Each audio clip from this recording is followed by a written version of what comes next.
Hello student. In this lecture, we want to see the numerical base on a subatomic particle.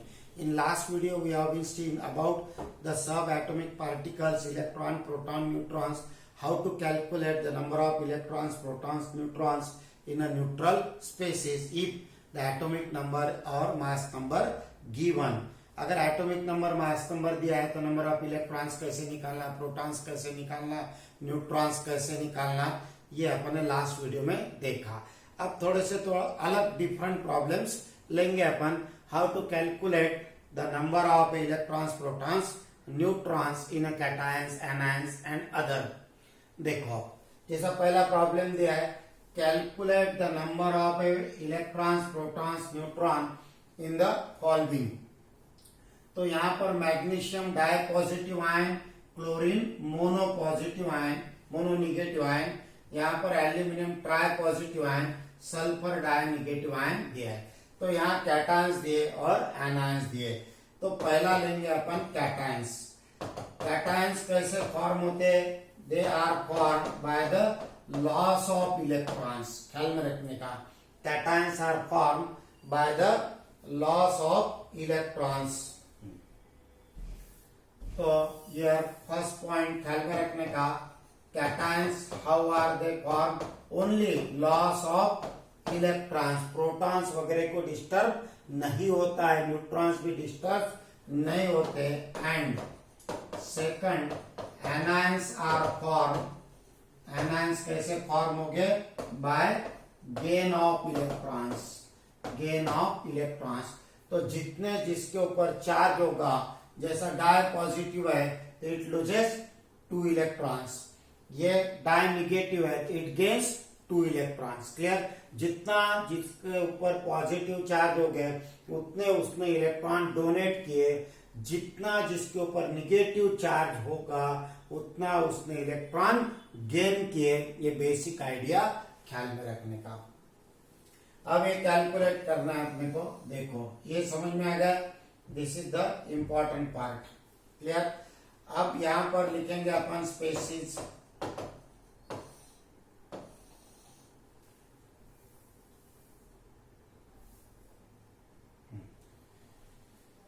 तो पहला spaces mg,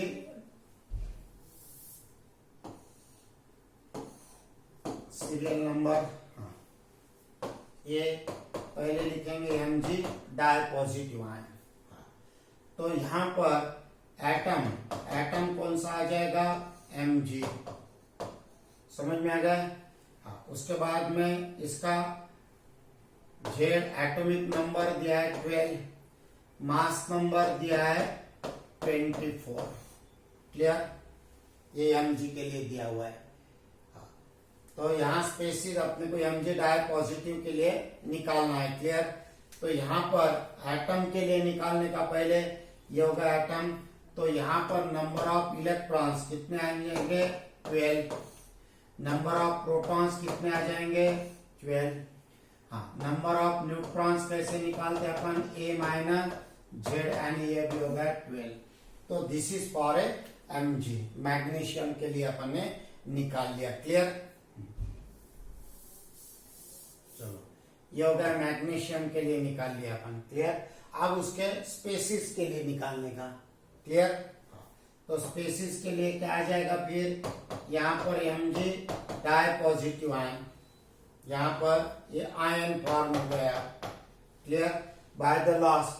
तो mass number इसकी जरूरत नहीं, अपने इलेक्ट्रॉन पूछा, it is form by the loss of 2 electron. तो electron 10, proton 12 और न्यूट्रॉन कितने रहेंगे? फिर से 12।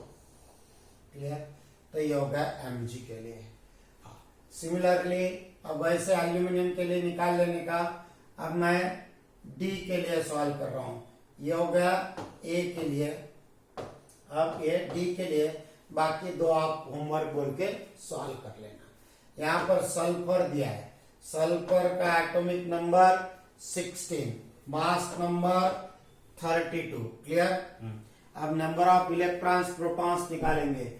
इलेक्ट्रॉन्स कितने आ जाएंगे? 16। प्रोटॉन कितने आ जाएंगे? 16। A minus Z। हाँ, तो कितना आ जाएगा यहाँ पर 16। चलो ये सभी मैच हो गए। अब यहाँ पर अपने को स्पेसिस लेना आयन, तो आयन फॉर्म हो गया यहाँ पर sulphur di negative, sulphur di negative. तो इससे कोई मतलब नहीं अपने को, इलेक्ट्रॉन बोला, दो इलेक्ट्रो डाई निगेटिव, इसका मतलब इट गेट्स 2 इलेक्ट्रॉन, 2 इलेक्ट्रॉन इसने ले लिए टीम। प्रोटॉन और न्यूट्रॉन उतने के उतने रहेंगे। क्लियर? तो ये बात ख्याल में रखने का। Clear?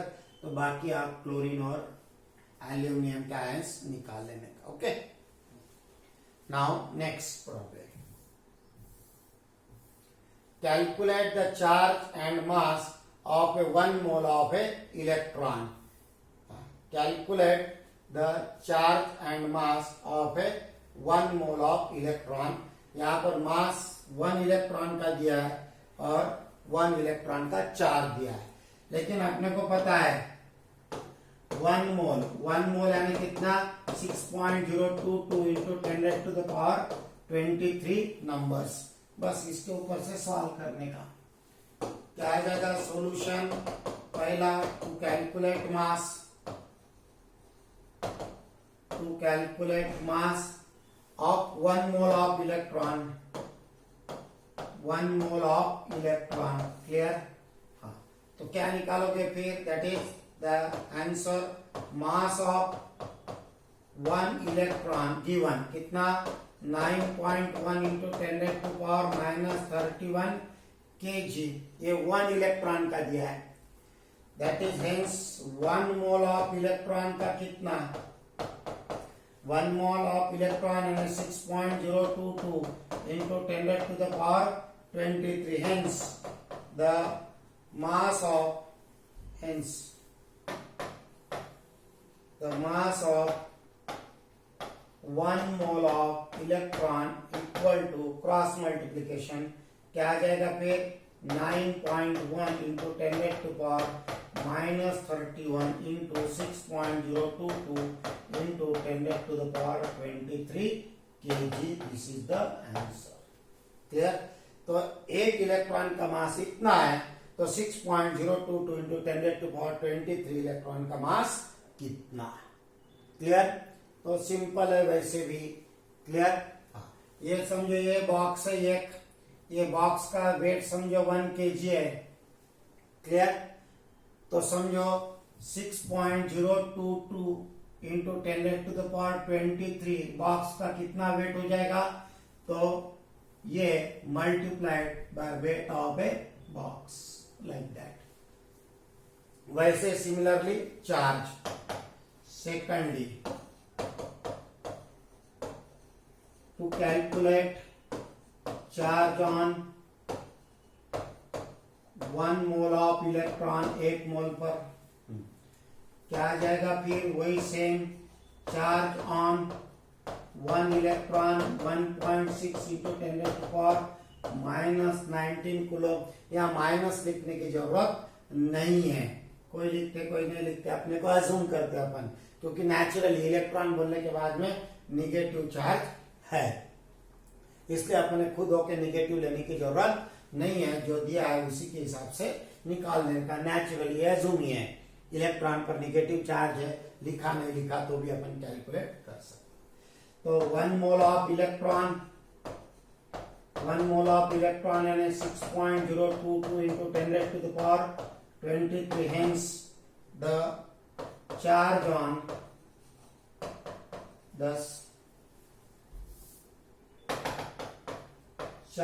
On 1 mole of electron equal to क्या आ जाएगा फिर, 1.6 इंटू 10⁻19 0.622 इंटू 10⁻23 कूलम। ये सॉल्व करो, this is the answer. Clear? तो ये सीईटी स्टेट बोर्ड के लिए हो गया, ऐसे स्टेट बोर्ड में क्वेश्चन आते हैं। अब नीट जेडबलई के लिए अपन एक क्वेश्चन लेंगे। तो ऐसे question this is concerning with NEET या फिर जेडबलई में पूछते हैं।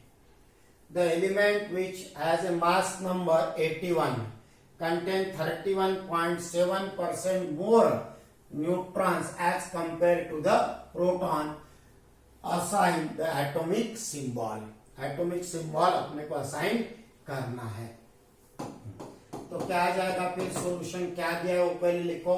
मास नंबर क्या दिया है, mass number of element is given, that is 81. 81 का मतलब that is the number of neutrons plus number of protons. Clear. Now आप इसको सॉल्यूशन सॉल्व करेंगे. Let the number of protons equal to x. Clear. तो number of neutrons कितने आ जाएंगे, more बोला x plus x multiplied by 31.7 divided by 100. समझ में आ गया.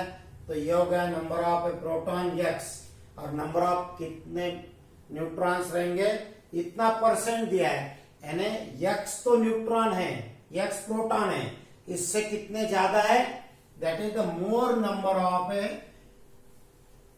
प्रोटॉन. क्लियर. तो more neutrons as compare to the proton. ये बात ख्याल में रखने का कि प्रोटॉन से कितने परसेंट ज्यादा है, 31.7. क्लियर.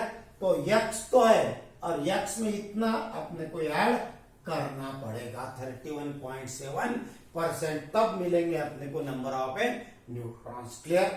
तो इसको सॉल्व करेंगे अपन. क्या आ जाएगा, 100x plus 31.7x upon 100, that is equal to 131.7x divided by 100, that is equal to 1.317x. Clear.